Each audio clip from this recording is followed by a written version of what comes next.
ফকির যদি ভিক্ষা চাওয়ার সময় একটি কথা বলে ফেলে, এই কথাটা বলার সঙ্গে সঙ্গে আপনি ফকিরকে কখনোই খালি হাতে ফেরত দিবেন না। যদি তারা ভিক্ষা চাওয়ার সময় কথাটা কোনোভাবে বলে ফেলে, আপনি তাকে অবশ্যই কিছু দিবেন যদি আপনার সামর্থ্য থাকে। তাকে না দিয়ে আপনি কখনো বিরত থাকবেন না। কারণ বিশ্বনবী বলেছেন, যদি কোনো ভিক্ষুক, কোনো সাইলকারী কোনো ব্যক্তির কাছে এই কথাটা বলে ভিক্ষা চায়, আর যদি সে ভিক্ষা না দেয়, তাহলে আল্লাহ পাকের লানত পড়বে ওই লোকের উপরে। ও না দেওয়ার কারণে তার উপর লানত পড়বে, সে গুনাহগার হবে, সে পাপী হবে। এজন্য এই বিষয়টা আমাকে জানতে হবে। কারণ আমরা রাস্তাঘাটে বের হলেই আমাদের পাশে, আশেপাশে, চতুর্দিকে কিন্তু ফকির মিসকিন সব সময় আমাদের পাশে আসে, আমাদের কাছে ডাকে এবং আমাদের কাছে চায়। আমাদের কাছে চাওয়ার সময় এই কথাটা অনেক ফকিররা আমাদের কাছে বলে ফেলে। আমরা অনেক মানুষ আছি তাদেরকে দেই না, বরং দেই না তো অনেক মানুষ আছে তাদেরকে এতটা কষ্ট দিয়ে কথা বলে, যে কষ্ট পাওয়ার পরে অনেক ফকির আছে যারা প্রকৃতপক্ষেই অভাবী, যারা খুব কষ্টে পড়ে, দুঃখে পড়ে আসছে, মানুষের কাছে হাত পাচ্ছে।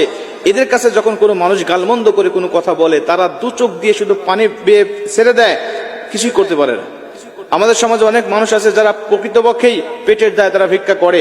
অনেক মানুষ আছে যারা এটাকে বিজনেস করে নিয়েছে, যারা স্বভাবগতভাবেই 10 বছর 20 বছর ধরে সুস্থ সবল মানুষ, কিন্তু তারা এই ভিক্ষা বৃত্তির উপরেই তারা চলতেছে। তাদের উদ্দেশ্য আজীবন আমি ভিক্ষা করি, খাবো, আমার সংসারটা চালাবো।